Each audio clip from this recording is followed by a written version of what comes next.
Let's go in the talking room.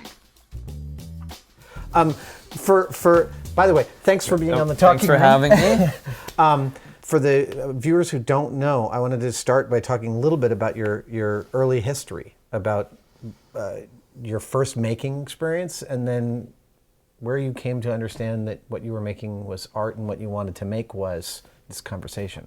So my early making history is I was forbidden to build things. Unlike you, my parents were afraid of tools, or they didn't understand them, so I wasn't allowed to use the drill. I had to sneak the drill. And my tool was a hacksaw that had, because I wasn't strong enough to use the big wood saw, so everything, I had a one dull hacksaw blade. In a frame or just in a frame? blade? In a frame, okay. yeah. You know, and so I was forbidden. But then later, when I was in college, a young woman who was a couple years older than me taught me how to weld, and then dumped me and broke my heart and left me with a welder. And she said, you know, okay now. And so with a broken heart, I fueled all of my heartache into making a couple of really terrible sculptures that are in my parents' garage still. So wait, what kind of welder? I want to know. It was like a arc welder, the machine, like an electric arc welder, but it was not even a little Lincoln Tombstone. It was something from like the 50s. It was gigantic and built in. Giant copper plugs you plugged into. Yeah, with a clamp, and you clamp it onto the work, and then an arc welding rod. With the stick, and yes. The stick is a great way to start. That's how I first welded, was with a stick. And then the MIG, which is easy, but it's great when you know the... Well, I think the ultimate is gas oxyacetylene welding. That's I've never done it. That's the proper, like, old school. That's like programming. Yeah. It's the equivalent of writing code. You told me to get the TIG. Yeah. It turned out that I actually had a TIG. I haven't yet outfitted it, but that's the next thing I'm going to do over in my metalworking area, is sit down and really... Well, it kind of makes everything else obsolete, because you can kind of do all the other ones in one. One of our guys in the shop, where he learned welding, his teacher told them that he could do this, and the kids were all like, bullshit, so his teacher welded a soda can. Right. Welded two halves of a soda can together with the TIG. Right. If he could do that, he learned on a heliarc. Really? Well, that's what TIG is. That was like the old school word for it. And the old guys, World War II or after, could weld like a cigarette foil or something. That was the benchmark of. But for me, a lot of that, there's this whole social component and the mythology of David Smith, who, like Bob Marley, died before he had time to suck, and who was also a welder and worked in an auto plant.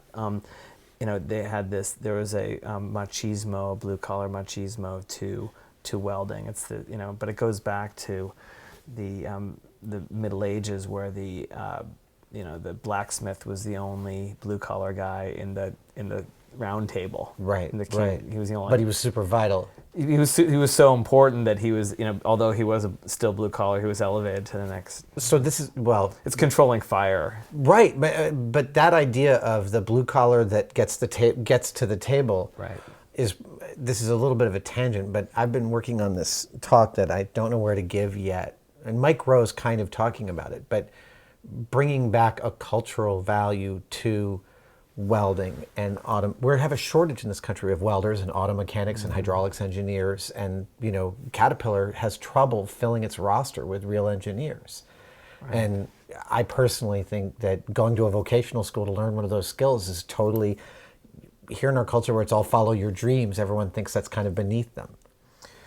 Right. Well, we have a rule in the studio that you're not allowed to go to graduate school unless you're going to get a degree in law or medicine or vocational school. Basically something where you need a license. Everything else you should just learn by doing. And this is sort of... That's great. It's an offshoot of Werner Herzog's thing where you should, to be a filmmaker, you should learn martial arts, document forging, and foreign languages. Things that'll help you to make a movie. Right. And so, we're against things like business school, art school. Those are writing school. Those are forbidden. You just go and you get a job as a journalist. So what was the first Was there a first object that is like a primordial precursor to what later got made? Is there some talismanic thing that you made early on? Yeah, as a child, my dad really wanted this Nikon FM2, which was like the smaller version of the Nikon F series. Right. And for whatever reason, like he couldn't afford it, so he bought the Olympus OM1, which I was had one of those. Yeah, and that later became my camera. That was my first camera. Yeah, the OM1, and it was really great. And it was a little smaller, and I think probably equivalent quality, but Nikon was a little more status then. Oh, yeah. And if I went back to film, I would use an OM1 because that's like, what I would default. That's the one that I know. And so in 5th grade or whatever, I made a Nikon FM2 out of clay. No way. With little film that you could slit in the back. And I think it was important because it was an expression of the ritual of consumption in our family. Like, my dad wanted this camera. He really, really wanted it. We talked about it enough that I went ahead and made one in school. And that was a precursor for a lot of the things that I've made, or things like you that I've wanted for one reason or another.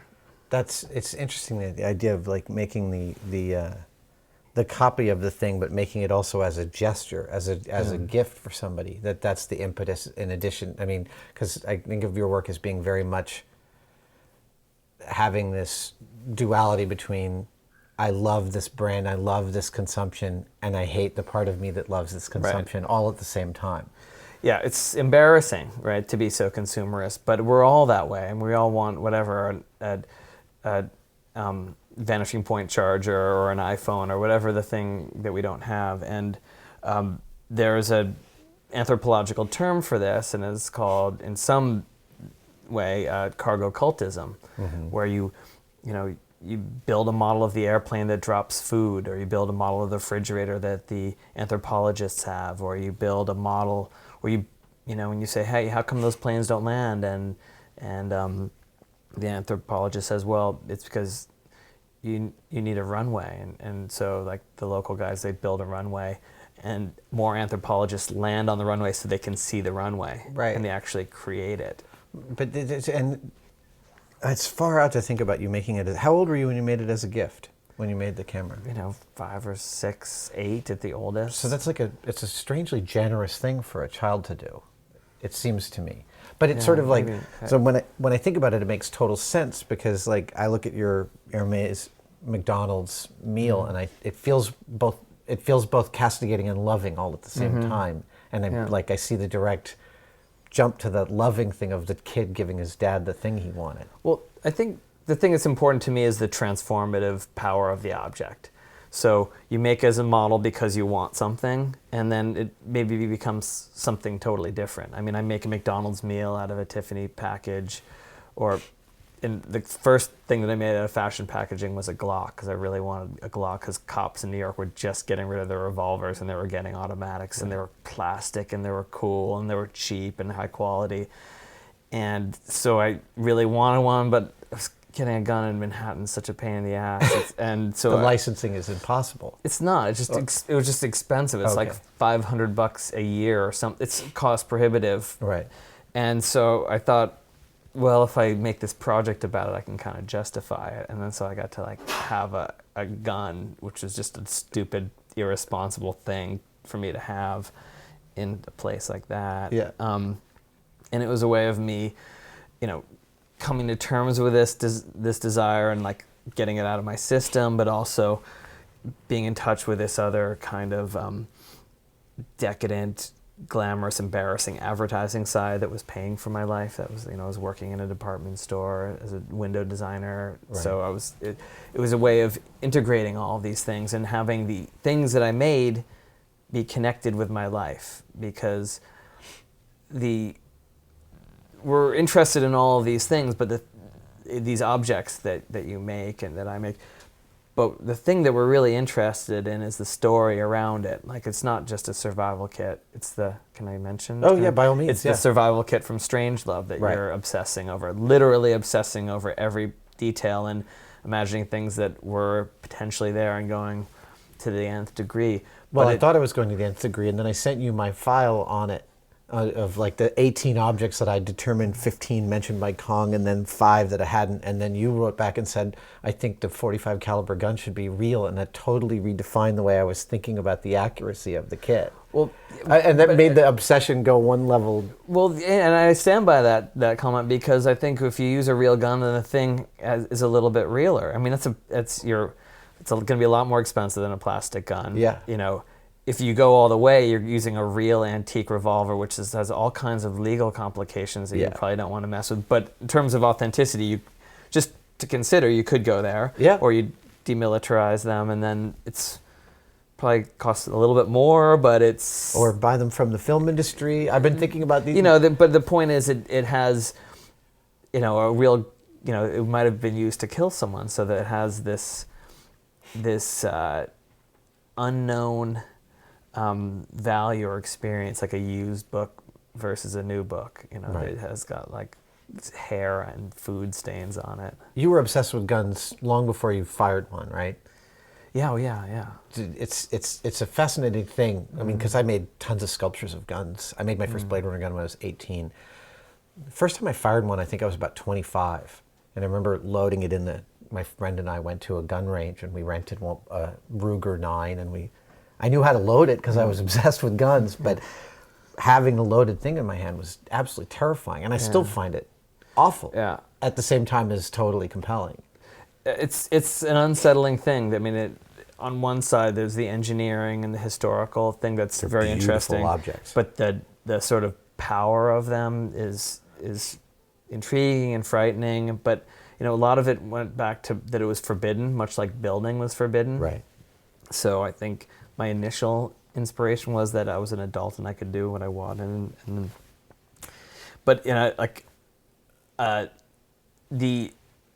you know, I was also, like, my parents were really concerned that I was gay, so they kind of tried to, like, shoo me away from Barbies and stuff. And I was really into Barbie because she had those fantastic tits. And, like, so I would always steal my sister's Barbie and, you know, thumbing her cleavage. Oh, and well, not the one that, because there was one whose cleavage grew. Oh, no, see, there's more things. eBay. Thank you. Oh wait, no. If I remember correctly, and this might be an urban legend, it was a Barbie. It was like a Barbie's teen sister. Oh, and if you pulled her arm back, her breasts boobs grew, would- and girls yeah. were actually trying this at slumber parties, thinking that there Oh, was a no. physical mechanism for making your breasts bigger. Whoa, that's some kind of That might cargo be an cult urban thing. legend. I believe it.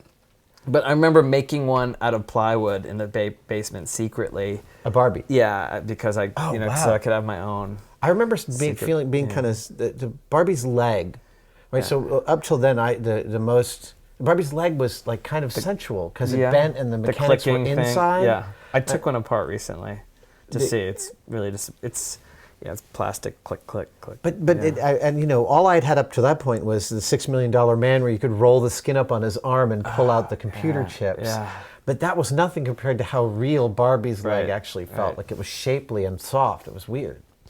Yeah, but I was also frustrated with Barbie because compared to G.I. Joe, she was really not fun to play with. Right. Because he She could doesn't do have any stuff. range. Yeah. Her arms are like Yeah. So was there, like, you went to Bennington? Yeah. Did you do any art there? That's where that story about the welder happened. Okay. It was in college. So Okay. yeah, and that's sort of all I did. I just did the minimum classes so that I could use the great welding studio they had there. And I kind of got lucky that I was so I had great success immediately in that. I found You got a lot of attention for doing it.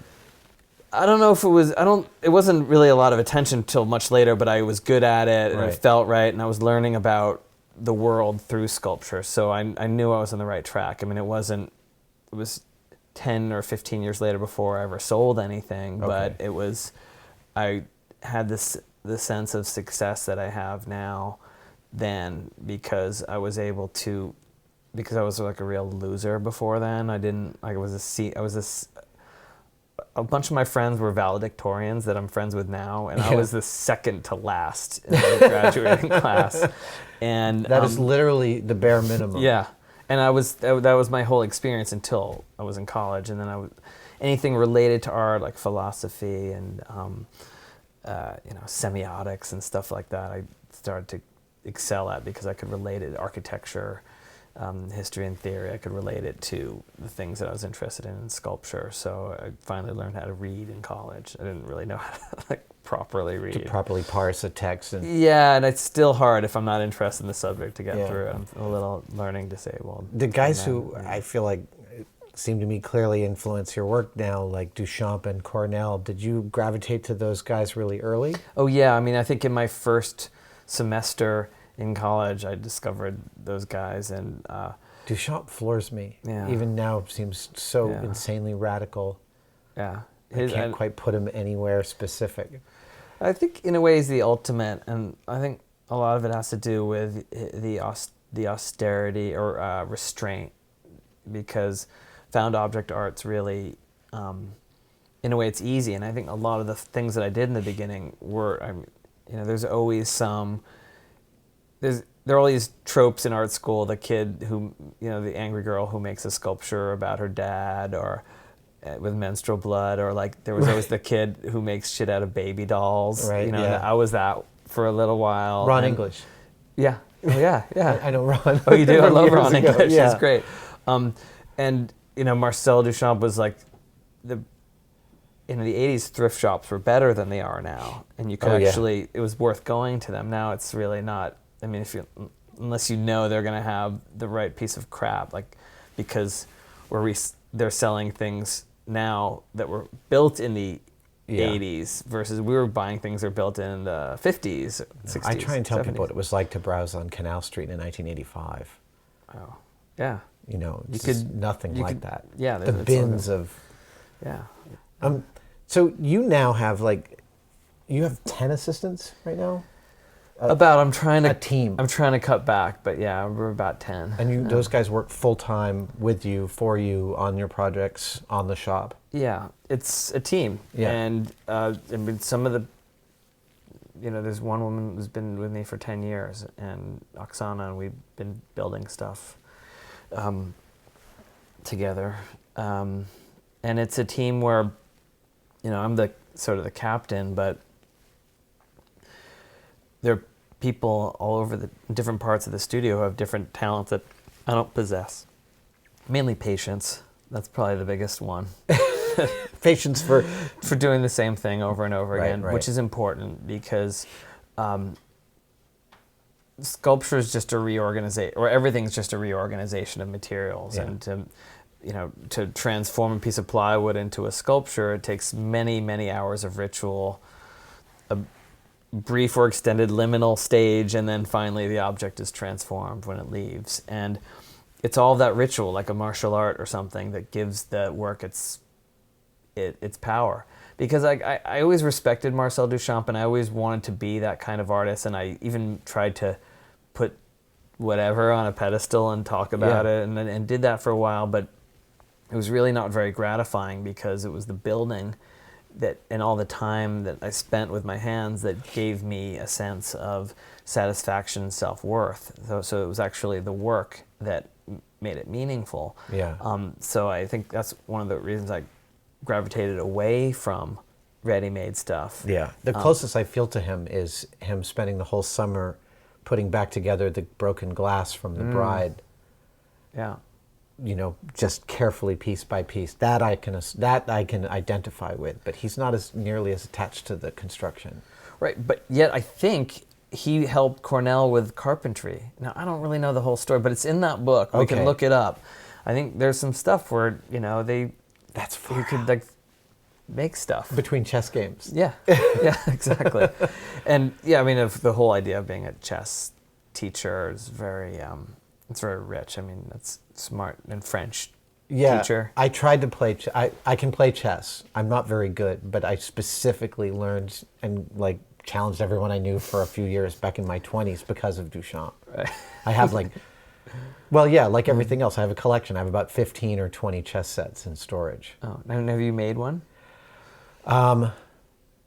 No, years ago I bought a beautiful travel chessboard, which folds up and actually holds the game in its state.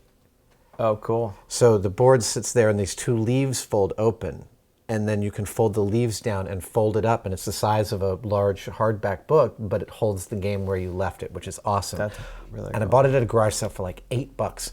The whites, which I had, are ivory, and they're beautiful, but it didn't have the black pieces, so I remachined them out of aluminum. That counts as making. Yeah. You made one. You did. But I only made half. Right, that counts. That counts. So did you? Yes. You didn't start out with 10 assistants. You started out with 1 or 2. I started out as a contractor, and I'd hired my friends to help me do renovations or window display or welding jobs. And if there were extra materials that I could steal from the job or extra hours in the day that I could steal from the job, I would get one of the people that I was hiring to help me make one of my sculptures or some element to one of my sculptures or Right. build a canvas or panel. So then delegation has always been a natural part of the process. Yeah, and understanding that there's a whole flow of keeping jobs going and learning and teaching, and I spent the first 5 years in New York just doing illegal elevator and fire escape repairs for my landlord, like non-union, like just hanging. I had like wrenches on little shoelaces so I wouldn't drop them off of like a 5-story And you were building. like scaling the inside of an elevator to fix it. Yeah, well, just like, I didn't go up and down. I usually work in like the bulkhead or in the elevator itself or on top, but I never like climbed like that video game where you climb inside the elevator. But I definitely did things I shouldn't have. I mean, he must have been so cheap to desperate, but we're still friends. And I remember as I sort of gradually tried to get out of that, it was hard because I felt like I was letting him down because I wasn't doing the elevator. You weren't doing gigs. the cheap work on the elevator. Yeah. But also the actual, running the beads and the technical welding and all of the stuff was craft, and there was a sense of, connection with it and learning and fulfillment that I've always kept with the work. So when I work with a team, I'm always like engineering or designing or figuring out the design of the thing and then teaching the method so that it's executed properly, but also so that the experience of doing it has the transformative process. Doing repetitive work over and over again can help transform the most ADD people. I mean, I have this huge collection of Adderall, which I take for fun, that's been given to me by young people who don't need it anymore because they learned through wood burning repetitively how they can find focus. Right. One of my kids is ADHD, and they've said that he asked about the medication, and one of his doctors said, well, there are a lot of pilots, airline pilots, who don't take their medication anymore because they don't need to, because the job is precise enough and requires the right amount of their attention that they want to give to it, that they don't need the medication. Right. And that's a huge transformation because it's a very toxic thing which should only be done recreationally.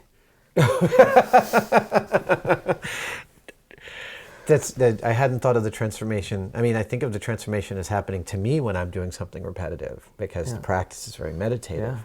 But I hadn't thought about giving somebody else that transformation as part of giving them a task. Yeah, I would like to think of the studio as a teaching hospital. Right. Because we all learn from the experience, and it's a process of individual transformation. And the people, I've worked with dozens of people over the years, and I feel like if I added it up, it might even be 100 or something. Wow. Maybe not quite, but a lot. And it's like you're an atelier. Some of the people either graduate. Yeah. The rare person is expelled. That's like stealing. You got expelled, something like that. Or I think we have a rule about fire, because Edward Tufte says that 20% of all artist biographies have a title called The Fire. There's a chapter that describes the called shift The Fire. from one stage to the next. Yeah, right. and so you get fired if you light the place on fire, because I'm not into that. But most people drop out. It's attrition. They drop out for various reasons? Yeah, they don't make the transformation. Or else some people are there for a very long time. But I think the ideal is the transformation occurs, and a few people have graduated and go on to do their own thing. I have so 10 Bullets is your website with a bunch of films about the shop. www.10bullets.com. We're going to link the hell out of it. www.10bullets.com.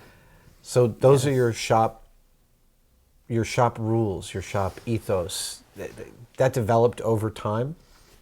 John Ferguson, when he graduated, wrote 10 Bullets as his graduation gift to me. Really? Yeah, and he left to start his own gift. studio, and it was these were the things that he believed. He was quoting me in some of it, but he organized it into 10 things that he would want his successor to know, and I consider it one, the greatest gift. And so Van Neistat and I made the movie 10 Bullets based on the little booklet that John made. And he was great studio assistant and friend, and he still lives on the block, and we see each other. So those rules, they seem like a really important tool that, rules are always a restriction on behavior. And they have, every artist chooses a set of arbitrary restrictions on their work for some type of problem solving they want to achieve. And how did that process come about of deciding to restrict yourself to certain colors and certain processes? And actually, I read the story about you working in Geary's furniture studio and being told, don't show the end grain. So you were like, fuck it, I'm going to show the end grain. Right. Well, when I worked for Frank Gehry, there was a master carpenter who I was his assistant. That was my job. And he was a fine woodworking guy, like a professor, super high level guy. And he said, don't show the end grain. Clients don't like to see it. And I, of course, was like, fuck you. Yeah. I'm going to I made a 4x8 sheet of plywood where I sliced into a million pieces and turned them all, so it was all end grain piece of plywood. And I think that was, as I was leaving that place, that was my way of making my transformation and get out of there. But I think it's something that stuck with me. And Frank Gehry's furniture, all the plywood stuff that's in his office is all 3/4 inch AC for plywood that you always see the end grain, and very often it's something 1.5 inches like this. You'll see 2 layers of it, and that's especially Frank's early work has a lot of transparency of the construction. It's very Bauhaus in its philosophy, even though it's way more Home Depot than anything else. Manufacturing on its sleeve. Yeah, and that's like a really central thing. Well, I just think in this time, if you look at your cell phone or computer or camera or whatever, everything is so perfect, and I could never make anything as perfect as that, or maybe I could John Henry style make one, and it would kill me. But Apple can never make something that shows the human touch, the error, the fingerprints, the cum stains and glue drips and all of that stuff that shows that a human being was here. When you look at an iPhone, it says a robot was here. Right. Or as Roland Barthes says, the object appears as if it was miraculously hatched. Yeah, it's a black box. Our term of art is the black box, because you can't see inside of it, you can't get inside of it, you're not even allowed inside of it. I was totally blown away by the color film on 10 Bullets, specifically because you listed the exact serial numbers and names of each of the colors. Well, color in a way is an improved version of 10 Bullets. This is a movie that's 20 minutes long, and it's about the 8 or 10 colors that we use, the studio standard colors. Yeah. Like, we only use 1 or 2 blacks. There's only 1 white. There's only 1 red, and it goes on through each color, and we name them because it's hard, it's that I have a big studio, and there's a lot of delegation, and things go wrong. But there's, the world. I just didn't want to ever fucking have to explain myself ever again, and. Right, but there's this other thing, which is that artists love not to talk about how they're doing what they're doing. Well, it's a gouache technique, but I'd rather not describe it exactly, because they think somehow the technique is what's defining them rather than what they're doing with the technique. Right. So to me, it's really egalitarian for you to actually post the actual it made me want to go and buy each of those colors just to play around with them. They're good colors. I mean, Yeah. they're finely sifted. I respect and agree with that philosophy because I think it creates more mystique. And if Yeah. I had more time or assets, I would keep it a secret. Really? I would have someone making sure, repeating and being like a color supervisor. I just can't afford it.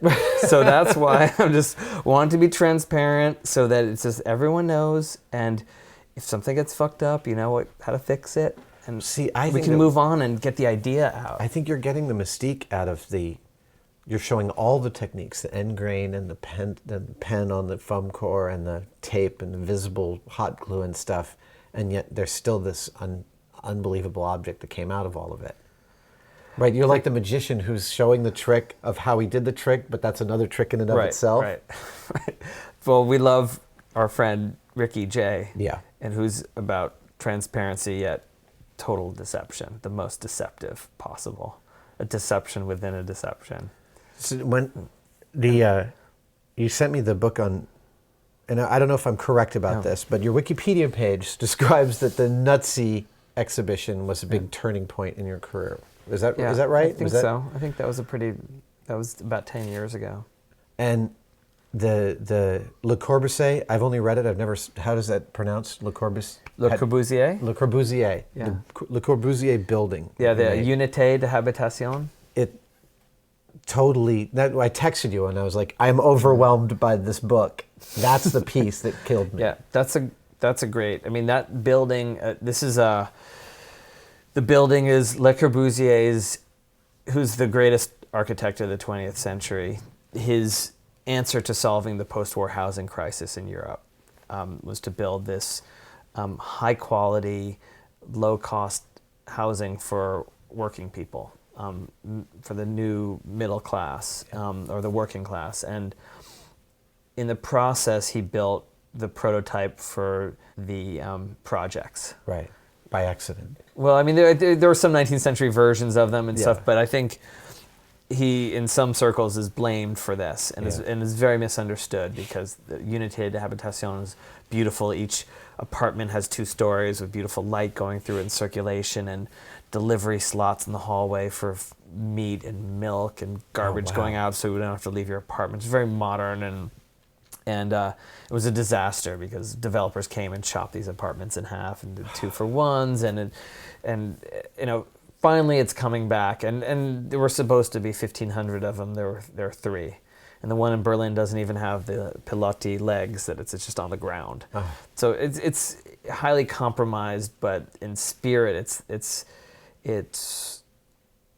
a great building. And I always in Nutsy's the comparison was between Le Corbusier and Ray Kroc, the inventor of McDonald's. Yeah. And I always felt that Le Corbusier and all of his genius represents the failure of modernism, and McDonald's and all of its disgusting horror represents its success. And so that was the essential comparison that I was trying to... And I also love and hate both of these guys because it's, who doesn't love McDonald's, really? No, it's totally true. The fries are perfect. Yeah. I love In-N-Out Burger, and it's the only fast food I think I've had in 10 years now. But their fries are terrible. You can't animalize them. You can't make them extra crispy. They just are not. It's no, not worth nothing. getting. I've tried every technique with the fries, and none of them make them better. Right.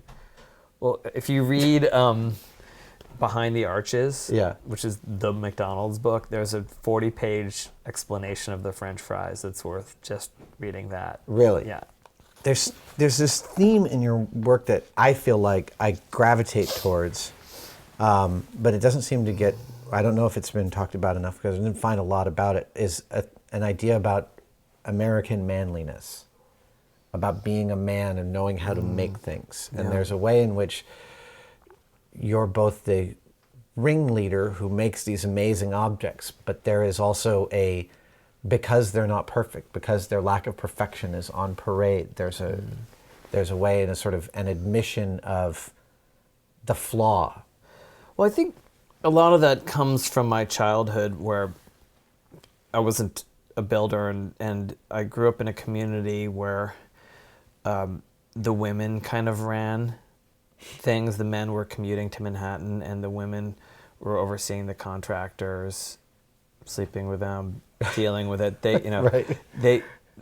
my mom was the one who fixed stuff. In fact, to this day, my sister, who's married with 3 kids, does all the repairs around their house. And Really? her husband, who brings the money in from his job, Yeah. doesn't touch any of that stuff. And in fact, Martha Stewart was in my community. My mother and her were close before Martha wow. made the leap to hyperspace. Yeah. And that was all. She was a handy woman. She would go to the train station with her eggs and sell to the wives. She would sell the eggs that she grew from the chickens in her yard to the wives who were dropping their husbands off so that they could have the car for the day, because we had one car. A lot of families had one car then. That wasn't a sign of poverty. It was just what it one was. car was enough. I mean, that was kind of my introduction to it, and there was this kind of de-skilling. It wasn't. I never really had except for my experience doing bent plywood. That's probably the only thing that I would say I could, if I could teach a college level course in anything craft, it would be bent plywood from the time I spent in Frank's shop. Yeah. Just because that's all I did for a year. Again, it goes really back to the value. It's an obsolete craft. The craft is obsolete now because you just have it made in China if you're serious about building. And I still believe in America, and I still believe in making things and being able to fix things. There's not just a satisfaction about it, but there's also respect for the things in your lives. Like, I have terrible shame that I didn't, I was really good on OS 9, but when 10 happened, I still don't really understand it. Because I got really busy with other stuff, and I didn't really, it's still confusing to me, and I try and use the old OS 9 looking window things with the files, but none of the 10 people in the studio will indulge me, so everything's set up the other way, and I just don't know where anything is. But thanks to Spotlight, I don't need to. Right. And thanks to all the great searches and Google, I don't need to keep all my images because other people are keeping them better and constantly improving them. And I think back a lot to Stanley Kubrick's filing system. Have you checked out his analog computers of data? And the file cabinet of Napoleon? But no, that's awesome too. That's incredible. But I'm thinking there was some probably IBM brand filing system that was a series of notebooks that went in around in a circle. For making the film. And so the pages all overlapped a little bit, so you could do a timeline, but look at any day in the timeline. Something like that. Yeah. I know this all analog and handwritten and hand typed. And I guess and I know this is super tangential, but I think it's where maybe we connect a little bit. Is there's value to being able to it's almost like taking responsibility for your life, because a lot of the technology that we have infantilizes us and removes our experience from whatever it is we're doing. We don't remember any phone numbers anymore or how to get anywhere. Right. My wife still gets pissed off that we go to LA and she says, "Don't you realize it's just over the hill?" And I'm like, I'm not thinking of LA in terms of hills and north and south. I think of it in terms of where my phone tells me where to go. I know, and it's hard because with the singularity, I guess. Yeah. Our brains are so much weaker in that we need this phone, but they're so much more powerful because we have all that data, and our brains are connected with our device. But I think what you're talking about with Kubrick's analog system, the reason I sit and obsess about Major Kong's Survival Pack is because I find the practice of taking that inventory, taking a discrete inventory of something, like all of your measurements of the unité, and putting it in my head, like I showed you upstairs, my model of this house. Yes. Like that's how I know this house. I found air ducts in the house just by measuring the rooms and building it and finding blank spaces in my model. Wow. Yeah, wow. I'm just started behind the walls. Yeah, there are corners that I now know there are these secret hidden boxes and corners in this house that were not built in because they didn't need to be, or they root an air duct or an electrical line. Yeah. And that, I find that process of inventorying really satisfying. When you draw something, you see it so much better than when you take a photograph of it. Yeah. And there's that great book by Lawrence Weschler, Seeing is forgetting the name of the thing that one sees. So when you really see something, it's about the work of Robert Irwin. And when you really see something, you're seeing the form and the way light hits it, and you're becoming much more intimate with it. And I think with Major Kong's Pack or the Maltese Falcon, when we're talking about building it versus scanning it and having it fabbed, there's a greater sense of satisfaction. You really understand the object. When I left college, I really was into the work of Piet Mondrian, the painter, and I really wanted one of them. And I thought to myself, I'm going to get one. And then I thought, okay, well, what does that mean? And I said, okay, if I really want one, I'm going to have to go downtown to Wall Street and go organize a lot of funding. And I'm going to have to put some time in down there to get the money to buy one. And that's a way that can happen. That's a thing that you can do. If you really want money, if you want Pretty Polly, pluck her from the tree. Just go get it. And that's where they make it. It's that line from Citizen Kane where Mr. Bernstein is talking to one of the reporters, and he says, "I don't think Kane was ever a very happy man." And the reporter said, "He made an awful lot of money." And Mr. Bernstein says, "It's no trick to make a lot of money, young man, if money is all you're after." Right. And it's devastating because it's totally true. Yeah. If that is the only goal. Right. So I thought about it, and I said, that is not the kind of compromise I'm willing to make with my life. I want a Mondrian, but I don't want it that bad. Right. I'm just going to go make the money. So I went to the Museum of Modern Art, and I looked at one for a few minutes, and then looked at it for a little longer. I took a couple pictures, and I bought every book that was available, and there was a Mondrian show, and I bought the catalog.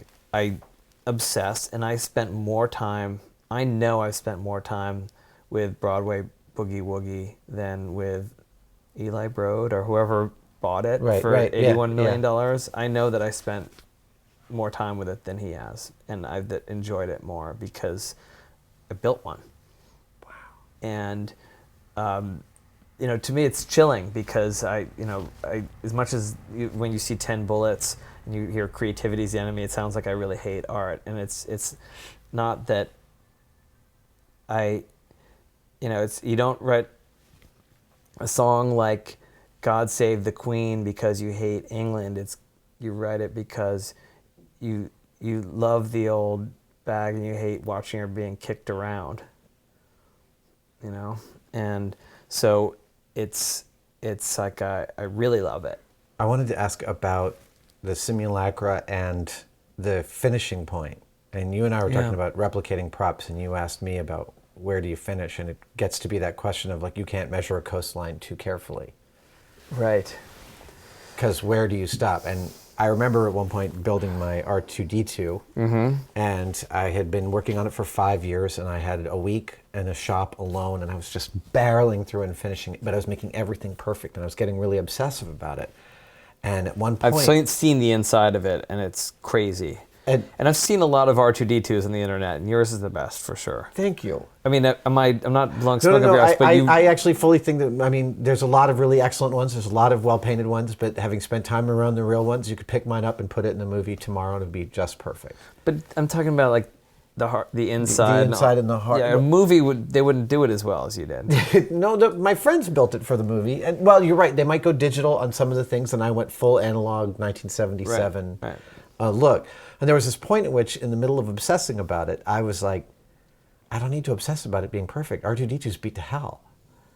I can let this go, and this becomes... And I actually freed up and was able to finish according to the schedule I wanted to hit. And in the end, I found a picture of R2 where there's this dent in his head, really clearly visible. And I played around with aluminum plate to get the dent right, and then I put a piece of leather on R2's head, and I smacked him with a peen hammer, and got the perfect... I got it dead right. It was terrifying. But there are places where he chips as I've moved him over the years, and those are the places where he would chip, like the corners. Yeah, his skirt, which I ended up somehow not having, his little below belly skirt, and I rebuilt right there out of wood and styrene. It's got dented recently. I don't even know where, but it's now part of its... Sorry, but I was going to ask you a question, which was... I was at your studio earlier this year, and you said, I don't want to know too much about this thing that I'm building.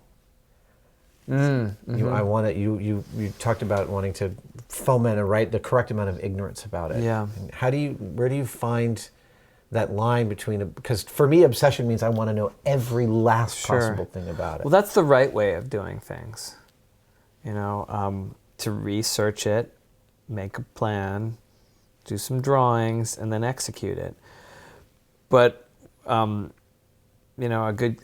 old carpenter's adage, super waspy Maine carpenter would say, or the guy in The Simpsons, there's never time to do it right, but always time to do it again, twice.